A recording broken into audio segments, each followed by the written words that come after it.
Big Business Ideas. जिंदगी जीना आसान नहीं होता, बिना संघर्ष कोई महान नहीं होता, और जब तक ना पड़े हथौड़े की चोट तब तक कोई पत्थर भगवान नहीं होता। इसीलिए जिंदगी में कभी भी संघर्ष से या किसी भी चुनौती से बिल्कुल घबराइए मत। और अगर आपके व्यवसाय से जुड़ी हुई कभी कोई घबराहट आ जाती है तो उसे टाइम टू टाइम दूर करने के लिए शिल्पा भावना आ जाती है आपके टेलीविजन स्क्रीन पर with your very own programme big business ideas powered by tap fox beyond socialising. हमारा संविधान कहता है कि देश का कोई भी नागरिक यदि व्यवसाय करता है तो उसे बिजनेस लॉज की पूरी जानकारी होनी चाहिए। लेकिन शायद हम अपने बिजनेस का प्रॉफिट अर्निंग स्ट्रक्चर बनाने में इतने मशगूल हो जाते हैं कि हम उसका कॉन्स्टिट्यूशनल स्ट्रक्चर समझना ही भूल जाते हैं, और अगर समझ जाते हैं तो हम टैक्स बचाना चाहते हैं। आखिर क्यों ये टैक्स पे करना इतना जरूरी है, ये समझने के लिए चलिए बुला लेते हैं उन्हें जो हमेशा हमारे शको शुबा को दूर करते हैं। Please welcome the author of the business books, the philanthropist, the big business expert, mister Sunil Kumar Gupta. नमस्कार सर, मोस्ट वेलकम। धन्यवाद। प्लीज। सुनील जी, हर व्यक्ति रोजगार में लगा है ताकि कुछ पैसे जुट जाएं, कुछ कमा लें और अपने घर की ज़रूरतों को पूरा कर लें। लेकिन जब वो पैसा कमा लिया जाता है तो क्यों उसमें से एक बहुत बड़ा हिस्सा निकाल के टैक्सेस के रूप में देश के लिए दिया जाए? क्यों पे करें हम टैक्स? बहुत इंपॉर्टेंट क्वेश्चन है जी। इसको मैं ऐसे बताना चाहूँगा कि जब आप टैक्स देते हैं जी, उस टैक्स का एक हिस्सा ही हमारे नेशनल डिफेंस में जाता है, जिससे कि हमारे देश की सीमाएं जो हैं वो सुरक्षित रहती सुरक्षित रह सकें। और एक हिस्सा जाता है जो पुलिस और बाकी व्यवस्थाएं संभालते हैं, जुडिशरी सिस्टम संभालते हैं जी। और एक हिस्सा जाता है जिसमें गवर्नमेंट सर्वेंट जितने भी हैं उन सबकी सैलरीज होती हैं। और एक हिस्सा इंफ्रास्ट्रक्चर में लगता है, जिससे कि हमारे आप जो देखते हैं रोड्स बनती हैं, हॉस्पिटल बनते हैं, स्कूल्स बनते हैं और ये सब चीज़ें बनती हैं। और एक हिस्सा वापस सोसाइटी को जाता है जो सोशल प्रोजेक्ट होते हैं, जिससे कि जो लोग बिलो पॉवर्टी लाइन है या जो लोग अभी समर्थ नहीं हैं या जिन लोगों को रिसोर्सेज पूरे नहीं हैं उनको वो रिसोर्सेज प्रदान करके उनको भी मेन स्ट्रीम में लाया जा सके। ओके। ये इसी प्रकार से हो गया जैसे कि आपने कहा कि हम अपने परिवार के लिए या अपने घर के लिए एक अमाउंट कमाते हैं जिससे पूरा घर चलता है, ऐसे ही देश टैक्सेस लेता है जिससे पूरा देश चलता है। और सर, जो हम सारे देशवासी जो हैं वो एक साथ एक परिवार हैं, इसीलिए सबको कंट्रीब्यूट करना जरूरी है। लेकिन सर, यहाँ पर जब हम लोग देखते हैं कि अगर विदेशों में भी बात की जाए तो वहां पर भी टैक्स लिया जाता है सभी नागरिकों से, जो कि जरूरी है देश चलाने के लिए। लेकिन वहां पर अगर देखा जाए विदेशों में उनके लिए जो सर्विसेज रहती हैं, उनके लिए जो इंफ्रास्ट्रक्चर रहता है वो भरपूर मात्रा में रहता है और अच्छी क्वालिटी में रहता है। आपको लगता है हमारे देश में ऐसा होता है? देखिए, विदेशों में क्या फर्क है कि उनमें सोशल सिक्योरिटी है, मतलब फ्यूचर में जब उसकी ओल्ड एज होगी तब उसको पूरी सुविधाएं मिलेंगी, या उसको मेडिकल फैसिलिटीज सभी को फ्री हैं, एजुकेशन की फैसिलिटी सभी को फ्री हैं। ओके। और जब यदि वो कुछ करने लायक ना रहे, मतलब पैसा अर्न करने लायक ना रहे, कमाने लायक ना रहे, तो गवर्नमेंट उसको सारी सुविधाएं देती है, रहने के लिए मकान भी देती है, वीकली या मंथली कुछ पेमेंट भी करती है, जिससे वो अपनी जीविका और सब चीजें चला सके। ये सोशल सिक्योरिटी यहाँ भारत में तो शायद अभी उपलब्ध नहीं है, पॉसिबल नहीं है। लेकिन तो भी अगर आप सरकार देखें तो सरकार जो हॉस्पिटल बनाती है, जितने भी गवर्नमेंट हॉस्पिटल हैं हमारे देश में, उन सब में फ्री इलाज होता है। वो एक अलग बात है कि वो हॉस्पिटल पूरे देश की जितने भी लोग हैं उन सबको कैटर नहीं कर पाते, तो जो लोग अफोर्ड कर सकते हैं वो प्राइवेट इलाज के लिए चले जाते हैं। So number of those infrastructures is less actually. लेकिन जैसे जैसे हमारा देश संपन्न होगा तो जरूर ये सुविधाएं मिलेंगी। डेवलपिंग किसी भी कंट्री में ये सुविधाएं नहीं मिलती जी। तो जिस तरह से हम बात कर रहे हैं कि इस तरह के जो इंफ्रास्ट्रक्चर्स हैं, चाहे हम हॉस्पिटल्स की बात करें, चाहे हम स्कूल्स की बात करें, कहीं ना कहीं अगर देखा जाए कि ये कम है, शायद इस वजह से कि जो टैक्सेस लोगों से आने हैं वो भरपूर मात्रा में नहीं आ पा रहे हैं, ये कारण हो सकता है? ये बिल्कुल कारण है। हमारे देश में जो टैक्स कलेक्ट होते हैं वो बहुत कम है पॉपुलेशन के हिसाब से, और डेवलपिंग कंट्री के हिसाब से हम देखें तो भी बहुत कम है। अच्छा। क्योंकि हमारे टैक्स का स्ट्रक्चर बड़ा डिफिकल्ट है, लोग टैक्स से बचना चाहते हैं, और एक बार टैक्स लग गया तो इसके जो पेनल्टी प्रोविजंस हैं वो बड़े स्ट्रांग हैं, तो उन्हें लगता है कि हमारे ऊपर लाद दिए जाएंगे, पेनल्टीज लगा दी जाएंगी, प्रोसिक्यूशन ना हो जाए। आपको नहीं लगता शायद ये इसलिए क्योंकि टैक्सेस के प्रकार बहुत सारे हैं, अलग अलग तरीके के टैक्स हैं? हाँ, क्योंकि हमारे देश में मुख्य तौर पे दो तरह के टैक्स लगते हैं। एक इनडायरेक्ट टैक्स एक डायरेक्ट टैक्स। इनडायरेक्ट टैक्स हमारे देश के लगभग प्रत्येक नागरिक को किसी न किसी रूप में देना पड़ता है। छोटी छोटी माचिस भी आपने ली तो अपने कोई ना कोई टैक्स दिया है, तो वो इनडायरेक्ट टैक्स है जी। लेकिन जब आप कुछ बिजनेस करते हैं या कोई व्यवसाय करते हैं या कोई सर्विस प्रोवाइड करते हैं, उसमें जो इनकम होती है उसके ऊपर अलग से इनकम टैक्स लगता है, तो वो शायद डायरेक्ट टैक्स में गिना वो जाता डायरेक्ट है। टैक्स हो गया जी, इसीलिए इस चीज को और खास तरीके से समझने के लिए हमने एक खास मेहमान को बुलाया, उन्हें अपने साथ शुमार कर लेते हैं। जरूर।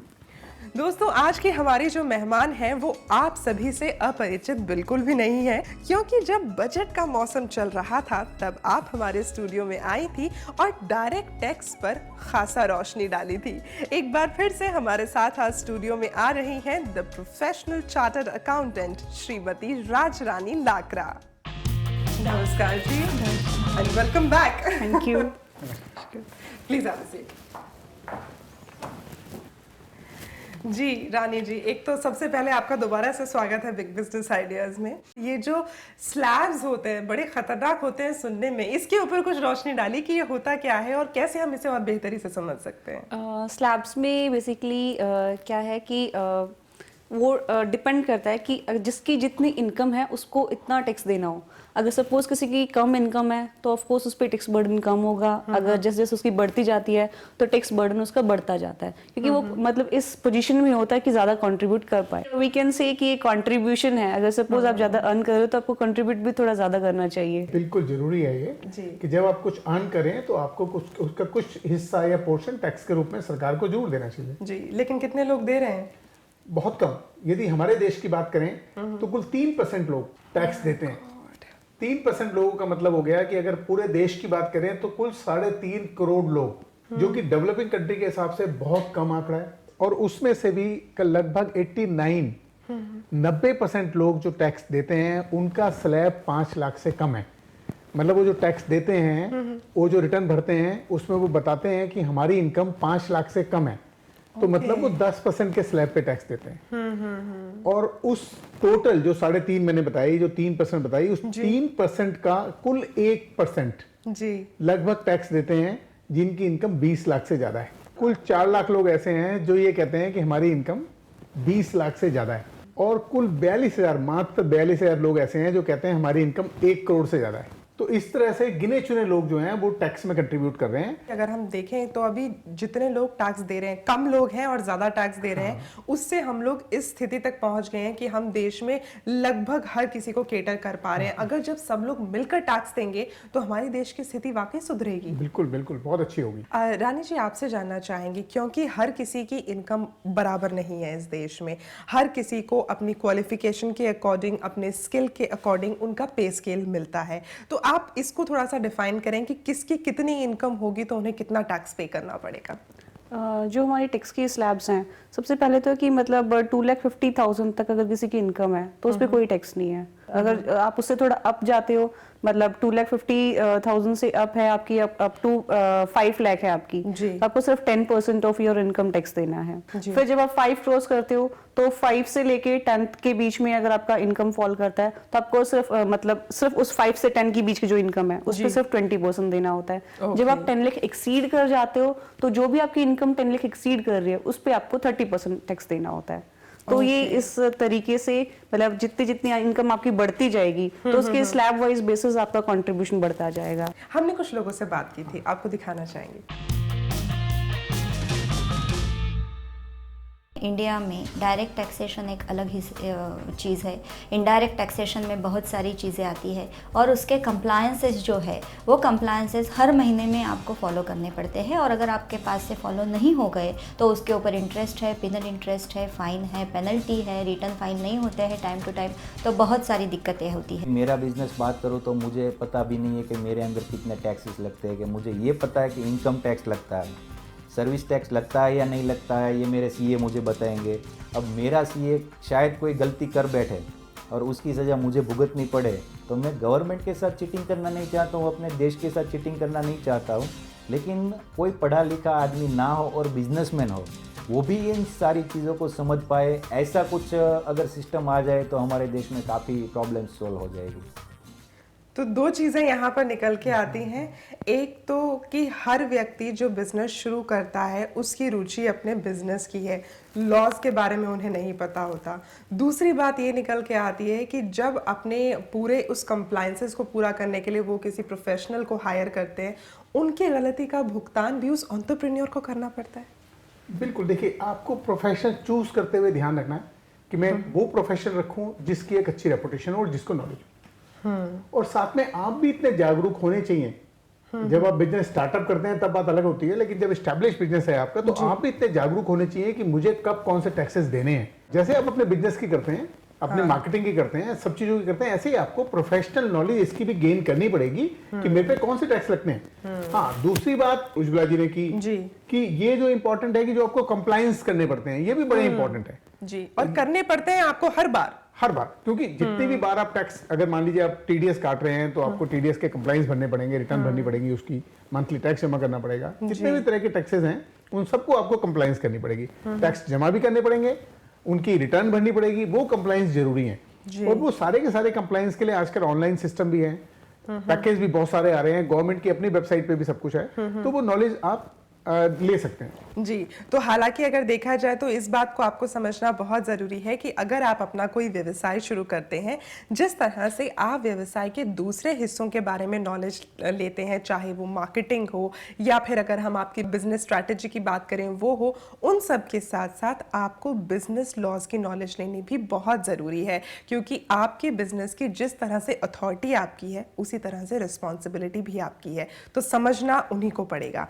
रानी जी, आपसे जानना चाहेंगे कि जब एक व्यक्ति अपने टैक्स स्लैब को जान लेता है कि मुझे इतना टैक्स पे करना है, is there any way out कि जो हमारे बिजनेसमैन हैं खास तौर पे जब वो बिजनेस करने के लिए आते हैं तो वो इजीली समझ पाएं कि ये टैक्सेस हैं जो मेरे ऊपर कंप्लाई होते हैं, ये इम्प्लीकेशंस हैं जो मुझे पूरी करनी है?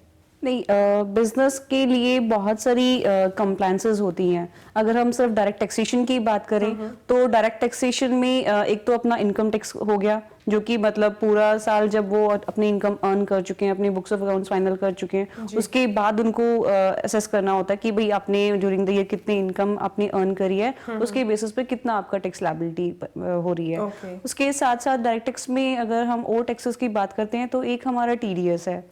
टीडीएस इज नॉट अ, मतलब आप अपना टैक्स नहीं दे रहे, लेकिन जिनको आप पेमेंट कर रहे हो, जो भी आपका बिजनेस से रिलेटेड पेमेंट्स हैं, तो जब भी आप उनको पेमेंट कर रहे हो तो आप टैक्स काट के तब उनको पेमेंट करोगे, बिकॉज ये एक सेंट्रल गवर्नमेंट ने जो बिजनेसमैन हैं उनके ऊपर एक लायबिलिटी डाली हुई है कि जब भी आप किसी को पेमेंट कर रहे हो, क्योंकि वो इनकम अर्न कर रहा है, तो बजाय इसके कि वो खुद ही टैक्स दे रहा है नहीं दे रहा, बट इट्स योर ड्यूटी कि आप जब भी उसको पेमेंट करो तो पहले उसका टैक्स काट लो। तो यहाँ पे ये भी उसको कंप्लायंस करनी पड़ती है। आपको बता देंगे कि हम लोग अभी ले रहे हैं एक छोटा सा ब्रेक, लेकिन ब्रेक के बाद आपको ये भी बताएंगे कि आपके बिजनेस को करते हुए अगर आप टैक्सेस अच्छे से पे कर रहे हैं तो उसका आपको बेनिफिट क्या हो सकता है और इन टैक्सेशंस को और आसान कैसे किया गया है। देखते रहिए बिग बिजनेस आइडियाज।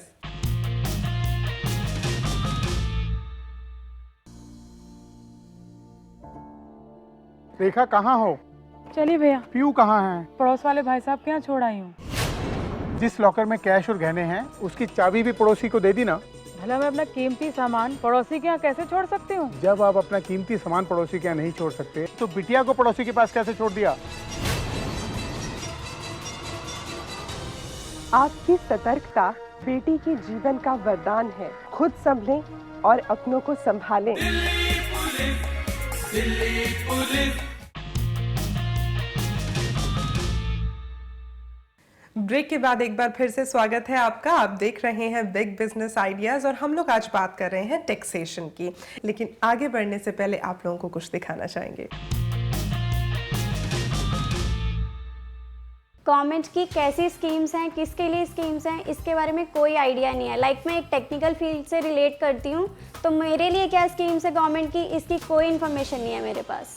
हम तो अपना बिजनेस कर रहे हैं, अब सरकार हमारे लिए क्या कर रही है हमें कोई जानकारी नहीं। देखिए, पहले तो यूरोपियन कंट्रीज़ के लिए इंडिया में बिज़नेस करना इजी नहीं था, बट नाउ डेज़ गवर्नमेंट इतनी स्कीम्स ला रही है जिससे कि ये इजी हो रहा है। But we can say this कि गवर्नमेंट डिपार्टमेंट में ही कुछ ऐसे लोग हैं जिनको इस बारे में स्कीम्स की नॉलेज नहीं होती, और पब्लिक को भी अवेयरनेस नहीं है, तो वो स्कीम्स इम्प्लीमेंट नहीं हो पा रही हैं। तो यहाँ पर बेसिकली क्या बात है कि एक तो जो स्कीम्स गवर्नमेंट लेकर आती है बिजनेसमैन के लिए, एंटरप्रेन्योर के लिए, जो लोग अपना व्यवसाय चला रहे हैं, कई बार तो ऐसा होता है कि जो गवर्नमेंट में लोग बैठे हुए हैं, अधिकारीगण जो बैठे हुए हैं, उनको खुद को ही नॉलेज नहीं होती है। दूसरा, ये अवेयरनेस लोगों में भी नहीं है। अब जिन लोगों को अपने फायदे की स्कीम्स का अवेयरनेस नहीं है, आपको लगता है कि उन्हें टैक्सेशन की अवेयरनेस होगी? आपकी बात काफ़ी हद तक ठीक है, लेकिन आपको अगर बिजनेस करना है और सक्सेसफुल होना है तो आपको दोनों जानकारी होनी जरूरी है, और कई बार ये जानकारी इंटर रिलेटेड भी होती है। अच्छा, जैसे कि मान लीजिए अभी गवर्नमेंट हाउसिंग को बढ़ावा देना चाहती है, गवर्नमेंट की स्कीम है हाउसिंग फॉर ऑल जी। तो गवर्नमेंट ने उसको इंप्लीमेंट करने के लिए क्या बोला कि भाई हम अगर आप ये इंप्लीमेंट करेंगे और छोटे मकान बनाएंगे जी 30 स्क्वायर मीटर से नीचे के, जी। और सारी स्कीम बाकी कंडीशन बताई उन्हें कि ये फॉलो करोगे तो आपको इनकम टैक्स नहीं देना पड़ेगा, तो ये इस तरह की स्कीम हो गई कि यदि वो एक तो बिजनेस मॉडल हो गया, क्योंकि उस तरह के मकान हाउसेस की डिमांड बहुत है। 96% डिमांड उन्हीं तरह के मकानों की है, लेकिन बिल्डर आज बड़े मकान बना रहा है जबकि उसकी डिमांड ही नहीं है, तो वो इन्वेंट्री लिए बैठा है बस कि जी इन्वेंट्री है मेरे पास, बिक नहीं रहा। वो नेशनल वेस्टेज है, वो देश के लिए बहुत बड़ा नुकसान है। जो जरूरत है वो बनाए, तो उसके लिए सरकार कई बार ये ऐसे बनाती है जिसको टैक्सेशन से लिंक कर देती है। एक तरह से देखा जाए तो वो देश के मुनाफे की बात है, और उसमें आपका जो पर्सनल बिजनेस होता है उसके लिए आपको रियायत मिल जाती है। जैसे ये जो मैंने अभी आपको एग्जांपल दिया, इसमें सर्विस टैक्स भी माफ है, तो इनडायरेक्ट टैक्स भी माफ कर दिया उन्होंने, डायरेक्ट टैक्स भी माफ कर दिया। आपको बोला कि ये स्कीम लाओ करो जिससे कि लोगों को मकान मिले, आपका व्यवसाय बढ़े जी। तो ये दोनों कई बार लिंक होती हैं, और ये बात आपकी बिल्कुल ठीक है, कई बार ये अधिकारी को नहीं पता होती, तो वहां प्रोफेशनल की ड्यूटी बन जाती है कि वो उन अधिकारियों को और जो असेसिंग ऑफिसर्स हैं उनको बताएं। जी बिल्कुल। रानी जी, आपसे जानना चाहेंगे हम, जब हम इस तरह के व्यवसायियों की बात करते हैं जो अपने बिजनेस को अभी आगे बढ़ा ही रहे हैं, उनके लिए बड़ा मुश्किल होता है टैक्सेशन को समझना, लेकिन क्या अब की बार जो टैक्सेशन है उसे कुछ ईजी किया गया है, उसमें उसे कुछ सिंप्लीफाई किया गया है बिजनेसमैन के लिए? जो छोटे बिजनेसमैन हैं उनके लिए शुरू से भी पहले एक स्कीम थी जिसको हम कहते हैं प्रिजम्पटिव टैक्सेशन स्कीम। तो उसमें होता क्या कि उनको बुक्स ऑफ अकाउंट्स मेंटेन नहीं करते, प्रोवाइडेड कि उनकी जो टर्नओवर है वो एक लिमिट तक ही है। जैसे अभी पहले वो जो लिमिट थी दैट वाज 1 करोड़, अब जिसको बढ़ा के 2 करोड़ कर दिया गया है। तो अगर सपोज आपके बिजनेस की टर्नओवर 2 करोड़ तक है तो आपको कोई बुक्स ऑफ अकाउंट्स मेंटेन नहीं करने, आपको कोई टैक्स ऑडिट नहीं कराना, सिर्फ उसका अपनी टर्नओवर का 8% जो है वो आपकी इनकम ट्रीट करी जाएगी। फिर जो आपकी इनकम हुई उस पे स्लैब्स के बेसिस पे आपको टैक्स पे करना है। अगर सपोज किसी का ट्रांसपोर्ट का बिजनेस है तो उसमें मतलब बहुत इजी किया हुआ है कि अगर सपोज आपके पास सिर्फ 10 तक ही आपके गुड्स कैरेज है तो वहाँ पे आपको इनकम कैसे अपनी एस्टिमेट करनी है, तो वो सिंपल सा फॉर्मूला दिया हुआ है कि 7500 पर मंथ पर गुड्स कैरेज जो है वो आपकी इनकम होगी।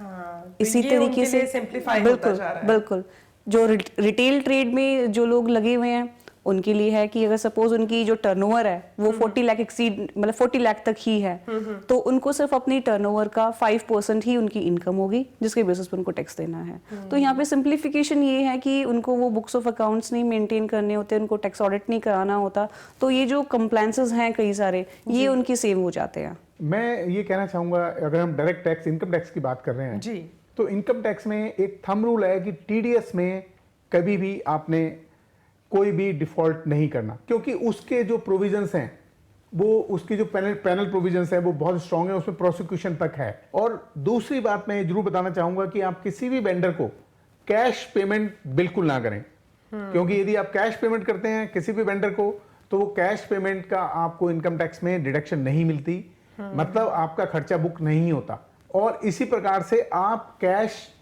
लोन दे नहीं सकते और लोन ले नहीं सकते कैश। अगर आपने कैश लोन दिया है या लिया है उसके भी बहुत सख्त पेनल्टी है, उसमें प्रोसिक्यूशन तक है। हाँ, कुछ एक्सपेंसेस ऐसे हो सकते हैं जो आप कैश कर सकते हैं, जैसे कुछ डेली के छोटे मोटे एक्सपेंसेस होते हैं जो कि चेक से पॉसिबल ही नहीं है, वो अलाउड है, अदरवाइज सारे आपको चेक से करने चाहिए जी। और ये भी साथ ध्यान रखना चाहिए आपको अपना, जब आप टैक्सेबल इनकम देते हैं तो उसको एडवांस टैक्स के रूप में भी आपको बांट देना पड़ता है कहीं स्लैब वाइज, तो वो भी आप ध्यान रखें, क्योंकि आपने टैक्स नहीं बचाना, टैक्स आपने जरूर देना है जी। जो भी आपका लेजिटिमेट टैक्स बनता है वो आपने जरूर देना है। और यहाँ पे प्रोफेशनल्स की भी बहुत बड़ी जिम्मेदारी है ये, और कि वो बहुत लोग बड़ी सही टाइम पे उन्हें गाइड भी लायबिलिटी करें। है, उनको गाइड करें कि वो सही टैक्स दें। उनको कभी भी एडवाइस ना करें कि ये टैक्स ऐसे बचा लो, ऐसे बचा लो। टैक्स कभी भी नहीं बच सकता। लेकिन जब ये टैक्सेस जमा करवाता है एक व्यवसायी, क्या उसे टैक्स जमा करवाने के, टैक्स पे करने का कुछ फायदा मिलता है? देखिए, 2 फायदे हैं। पहला फायदा है तो देश चलता है, बिल्कुल, आप टैक्स ये दे तो रहे हैं, ultimately तो हम सबके इंफ्रास्ट्रक्चर है। आप जो बिजनेस कर रहे हैं, बिजनेस करने के लिए आपको इंफ्रास्ट्रक्चर चाहिए, आपको सड़कें चाहिए। टैक्स देते हैं तो इंफ्रास्ट्रक्चर बनता है। दूसरा, आपको सिविल सोसाइटी चाहिए, आपको ऐसी सोसाइटी चाहिए जहां पे आप इत्मीनान से रह सकें। तो आप टैक्स देंगे तभी तो सरकार उन्हें मैनेज करेगी, तभी तो पुलिस की व्यवस्था ठीक होगी जी। ये तो फायदे हुए जो कि आपको देश के फायदे हुए, देश सोशल फायदे हुए। लेकिन मैं एक और फायदा बताना चाहूंगा जरूर आपको, जो कि बिजनेस मॉडल से तो रिलेटेड। मैं पिछले 30 साल से ये बताता आता हूं लोगों को कि जब भी आप टैक्स देते हैं तो आपकी वैल्यूएशन बढ़ती है, आपका बिजनेस बढ़ता है। मान लीजिए आपने 100 रुपए कमाए हैं जी। तो 100 रुपए में से 30 रुपए आपको टैक्स देना है, जी। 70 रुपए बचे आपके, तो वो 70 रुपए आप कुछ पैसा अपने लिए निकाल सकते हैं, उस बाकी पैसा आप री इन्वेस्ट करेंगे। लेकिन मान लीजिए 100 रुपए आपकी इनकम हुई, आपने 90 रुपए छुपा लिए, चोरी कर लिए, 10 रुपए दिखाए, 3 रुपए टैक्स दिया, तो 7 रुपए बचे आपको री इन्वेस्ट करने के लिए बिजनेस में। तो अगली जो कमाई होगी वो 7 रुपए पे होगी, 7 रुपए पे होगी, बिल्कुल। तो बाकी जो आपने करे वो तो नंबर 2 के पैसे हो गए आपके, वो तो कहीं ना इन्वेस्ट होंगे, ना वो रिसाइकिल होंगे, ना री इन्वेस्ट होंगे, ना उससे आप कमा पाएंगे। एक बात। दूसरा फायदा है, जब आप बिजनेस बढ़ता है आपका तो आपको लोन चाहिए होता है। तो लोन कहां से लेंगे आप? आपको फाइनेंस चाहिए, या तो आप बैंक के पास जाएंगे, या आप किसी इन्वेस्टर के पास जाएंगे, या किसी वेंचर कैपिटल के पास जाएंगे। तो वो तीनों क्या देखेंगे कि आप प्रॉफिट कितना कमा रहे हो, आप बिजनेस मॉडल मेरे पास लेके आए हो कि जी मैं 3 साल में इतनी टर्नओवर करूंगा तो इतना कमा लूंगा, अगले साल इतना कमाऊंगा, उसके अगले साल इतना कमाऊंगा, उससे अगले साल इतना कमाऊंगा। पीछे तो दिख नहीं रहा कुछ भी। हाँ, तो वो आप पीछे भरोसा कैसे करें? और तीसरी बात, जब आप अब क्योंकि आज के जमाने में आपने देखा होगा बड़ी जल्दी बिजनेस सेल होते हैं जी। एक बिजनेस बनाया, एक पार्ट बेच दिया, फिर नया बिजनेस किया जी। तो जब वो एक्विजिशन होता है वो सिर्फ प्रॉफिट के बेस पे होता है। ओके। और बहुत सारे फैक्टर होते हैं, लेकिन मेन फैक्टर प्रॉफिट होता है। Main factor profit. तो यदि मैं मल्टीप्लाई करूंगा तो मैं कहूंगा कि भाई आपने ठीक है इतना पैसा आप कमा रहे हो, पिछले 3 साल की एवरेज आपकी इतनी कमा रहे हो, तो मैं आपको 10 साल का प्रॉफिट दे देता हूँ, या 15 साल का प्रॉफिट दे देता हूँ आपको बिजनेस प्लान देख के। तो आप तो प्रॉफिट टैक्स दे ही नहीं रहे, आपने तो टैक्स बचाने के चक्कर में अपना प्रॉफिट ही दिखाया। बिल्कुल। तो अब जब यहाँ बिकने वाली बात आई, या जब आपको उसको सेल करने के लिए कंसिडरेशन वाली बात आई, तो कुछ मिलेगा ही नहीं आपको, क्योंकि आप तो नंबर 2 में कर रहे हैं सब कुछ। बिल्कुल बिल्कुल। तो ये आप अपने पैरों पे कुल्हाड़ी मार रहे हैं, और बहुत बड़ा नुकसान अपना भी कर रहे हैं, और देश का तो नुकसान है ही, देश का भी कर रहे हैं, और समाज का भी कर रहे हैं जिस समाज में आप रहते हैं। मैं कहना चाहूंगी कि जो भी आप टैक्स पे करते हो तो आप उसको बर्डन ना समझें कि भाई हाँ ये मेरे ऊपर बर्डन है, मुझे पे करना पड़ेगा। आप इसको रिस्पॉन्सिबिलिटी समझिए, क्योंकि जो सोसाइटी जिसमें आप रह रहे हो, अगर आप आगे बढ़ के कंट्रीब्यूट नहीं करोगे तो आप कोई भी कंट्रीब्यूट नहीं करेगा, और जो इतना सारा इंफ्रास्ट्रक्चर जो गवर्नमेंट क्रिएट कर रही है वो आपको यूज करने के लिए भी नहीं मिलेगा। तो आप अपने लिए कोई अपना खुद का इंफ्रास्ट्रक्चर तो क्रिएट नहीं कर सकते, क्योंकि उसमें तो आपको बहुत सारा मनी चाहिए। तो वो थोड़ा सब कंट्रीब्यूट करेंगे, तब वो एक बड़ा सा जब आपका मनी बनता है तो उससे बड़ी चीजें फिर निकल के आती हैं। तो आप कंट्रीब्यूट जरूर करें, उसको अपनी रेस्पॉन्सिबिलिटी समझिए, बर्डन ना समझें। और वैसे भी अगर देखा जाए तो ये तो कतई पॉसिबल नहीं है कि हम अपने पढ़ने के लिए एक अलग से स्कूल बनवा लें, अपने लिए अलग से हॉस्पिटल्स बनवा लें। लेकिन हाँ, ये ज़रूर पॉसिबल है कि हम सभी देशवासी मिलकर टैक्स के ज़रिए कंट्रीब्यूट करें और समाज के लिए कुछ ऐसे इंफ्रास्ट्रक्चर्स क्रिएट करें जो हमारे ही लाभ के लिए आगे इस्तेमाल किए जा सकें। On that note we are going to take a break. Break के बाद हम जवाब देंगे उन सवालों के जो आपने हम तक पहुंचाए हैं ईमेल्स और ऑडियोज के माध्यम से। Stay tuned.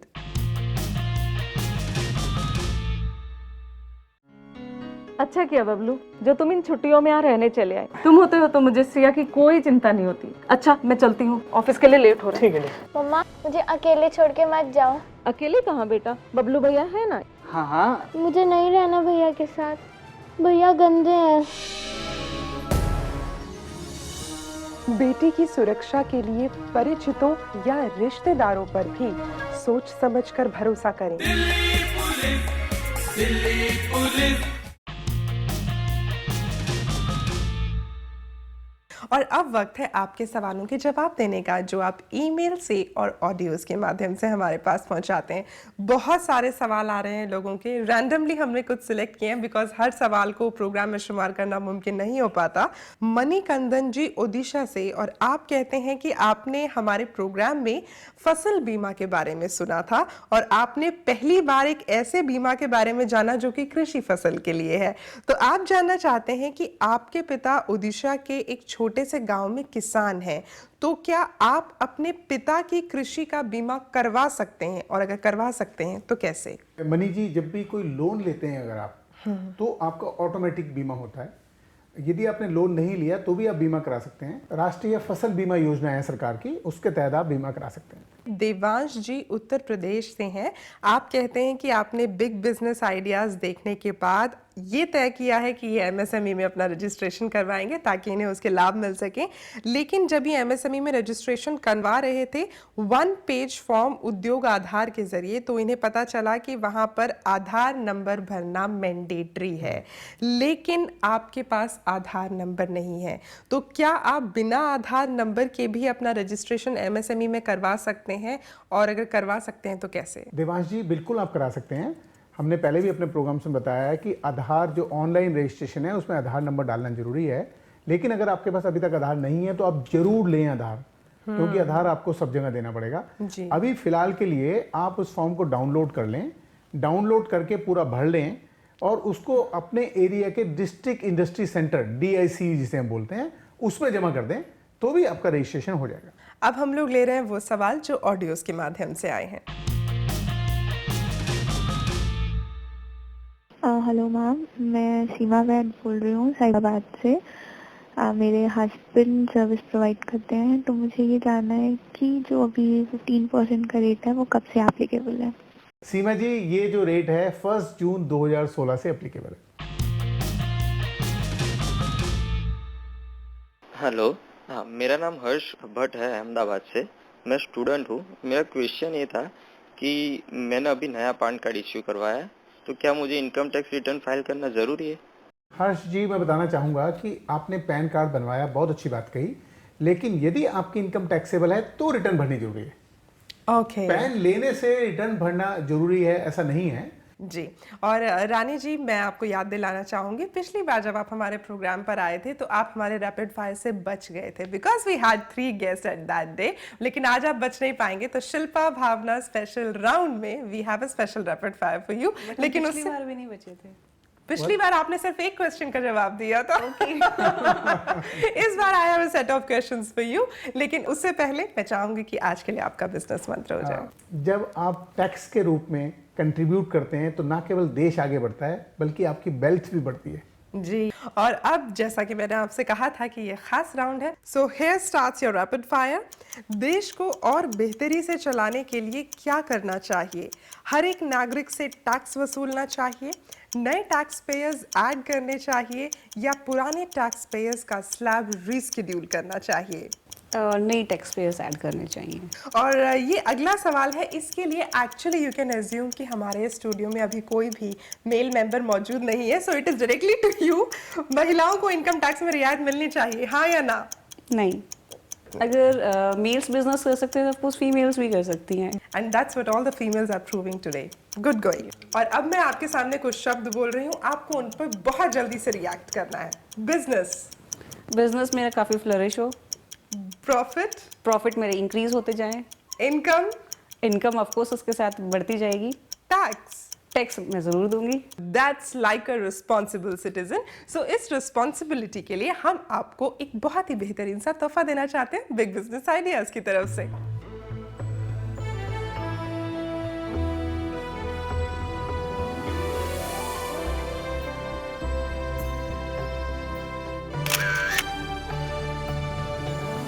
दोस्तों, जिंदगी में कुछ भी सीखने के लिए ठोकरें बहुत खानी पड़ती हैं, लेकिन हमें ये समझना ज़रूरी है कि ये ठोकरें उस भट्टी के जैसी हैं जिसमें तपकर हमारे व्यवसाय का सोना ना सिर्फ खरा होता है बल्कि कुंदन बनकर चमकता है। इस चमक के साथ शिल्पा भावना आपको छोड़े जा रही है। अगली बार फिर होगी मुलाकात। Thank you so much. जय हिंद।